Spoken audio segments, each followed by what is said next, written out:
Hi guys, I just want to do a quick video. I've been reading Vladimir Zastiorsky's book, Science and Practice of Strength Training. And Zastiorsky is a world-renowned sports biomechanist. He used to be the strength and conditioning consultant for the Soviet Olympic teams. He's now in the United States, and he's a emeritus professor of kinesiology at Penn State University. But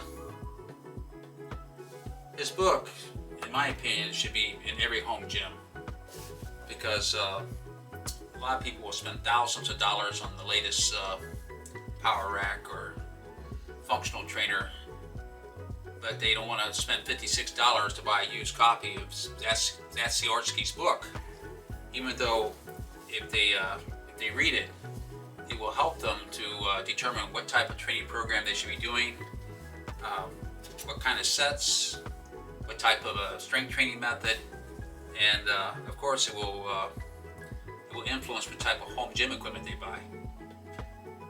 So you can buy his book on Amazon. If you buy a new copy, it's $112, but you can buy a used copy for around $56.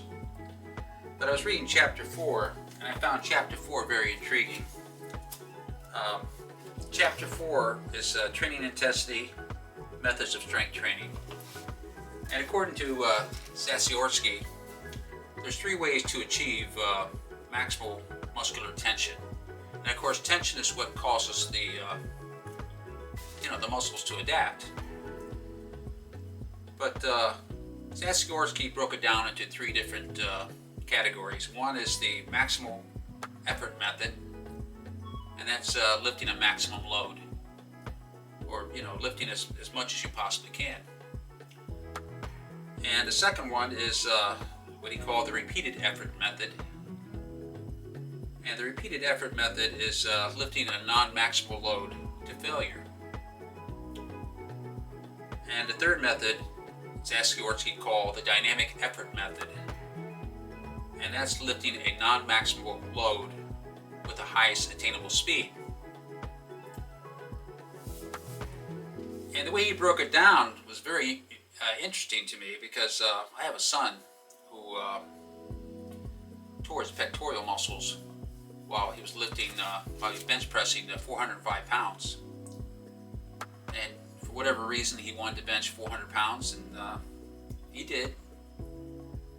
But he did it once too often, and one time that was too often, he tore his pectoral muscles.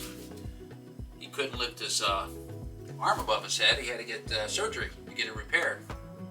A pec tear. And that's the problem with using the maximal effort method, is that there's a high risk of injury. And another thing that Zastiorsky mentioned is that if you're looking for muscular hypertrophy, or muscle size, muscle growth, if you're only doing 1 or 2 reps with the maximal effort method, that's not conducive to muscular hypertrophy, or muscular growth. Now, what Zastiorsky said is conducive to muscular growth is using the repeated effort method, which is using sub-maximal loads to failure. So that raises the question, do you want to get muscular size? And if you do, should you be using the maximal effort method, or lifting as much as you possibly can? Because if you're looking for hypertrophy, you should be using the repeated effort method, which is doing repetitions from 15 or more to failure. So applying this to my situation, my goal is to win another free t-shirt from the United States Marine Corps Pull-Up Challenge.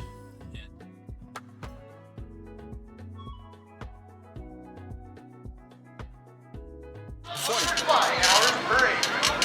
And of maintenance 21, who has the mission of keeping these aircraft flying.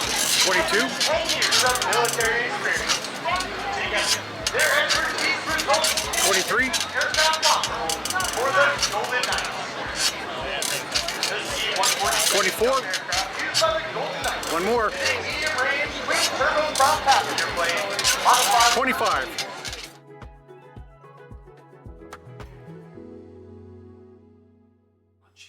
And my mission is to be able to do at least 25 pull-ups, which I can do right now, but pull-ups is a strength skill that can be acquired and improved upon, but it can also be diminished and lost if you don't practice it.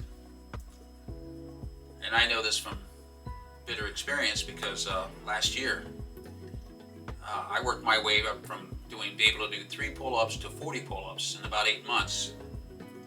But I decided to take the winter off when it started getting cold, and I just stopped doing pull-ups because I wanted to work with my kettlebells and my specialty barbells and my exercise machines.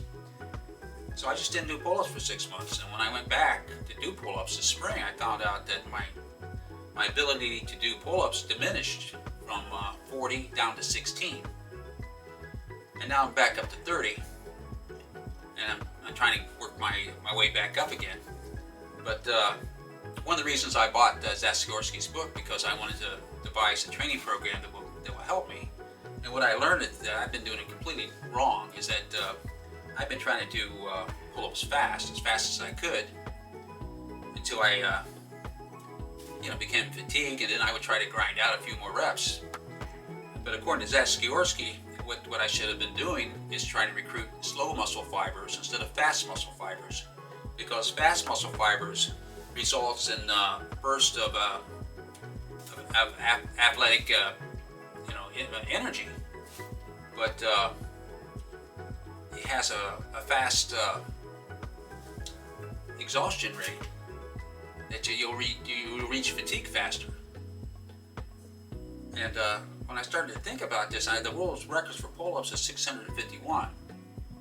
And it makes sense to me that what Zasiorski says is that what I should be training is my slow muscle fibers, not my fast muscle fibers. The muscles, you have fast twitch and you have slow twitch muscles.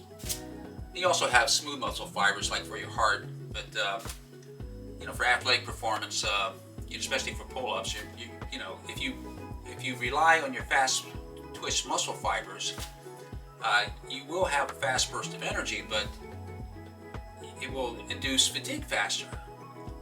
And anyone who's ever done pull-ups knows what I'm saying, is that when you hit around 20-some pull-ups, fatigue sets in.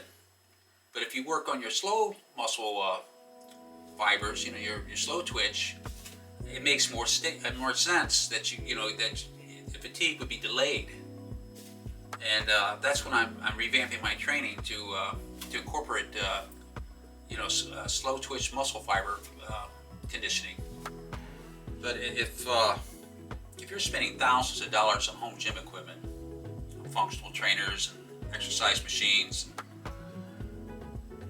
the latest and greatest adjustable dumbbells, kettlebells, and so on, then it only makes sense to spend $56 on a used copy of a science-based research on how to develop training programs and how to develop strength, and what pitfalls to avoid, and to use this information so you can make logical decisions on what type of home gym equipment you buy.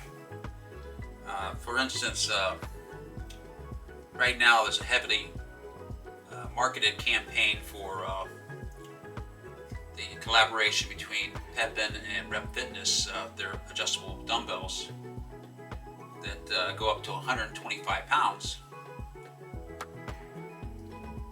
And to me, it's, once you read chapter 4 of Zasiorski's book, then you'll start wondering, well, why would you want dumbbells that go up to 125 pounds? Especially if you're just the average home gym owner. Because according to Zasiorski, if you're looking for general fitness, what you should be doing is lifting sub-maximal loads for high reps or to failure. And you're not going to be doing high reps and failure with 125 pounds, a set of dumbbells. I mean, there is a role for, heavy dumbbells, if you're a strength athlete, but even then, you have to weigh the risk of injury and the risk of burnout. as to whether or not that's a wise buying decision.